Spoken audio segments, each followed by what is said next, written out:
నర్సప్ప ఉన్నాడు ఈడ. మొత్తం ఆలూరులో చేనులలో ఈయన అమ్మేది. చేనులు కావాలంటే, ఇండ్లు కావాలంటే, ఏం కావాలంటే నర్సప్పకి ప్రతి ఒక్కరు వస్తారు. ఎక్కడ వరిమేలు నమ్మాలంటే కూడా నర్సప్పనే అడిగేది.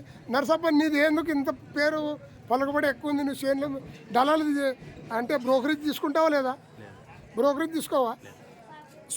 ఎవరు స్వామినే ₹1 తీసుకోవా? అంటే ఎందుకోసం తీసుకోను? పేరు వెళ్ళాలని. ఇప్పుడు ఇట్లా సీను అట్ల వాళ్ళు ఉంటారు, వాళ్ళు అట్ల వాళ్ళు దెబ్బతింటారు కదా బ్రోకరేజ్ గురించి. వాళ్ళు ₹1 గురించి బ్రోకరేజ్ చేస్తారు. మేము 20 మంది ఉంటాము, 10,000 ఇస్తారు. 500కే కదా కకృతి పోయినట్లు బోర్డు పెడితే సార్ నాకు అంతే. అంటే బోర్డు పెడితే సార్ దాని గురించే నీకు చాలా పలుకుబడి ఉంది నరసప్ప.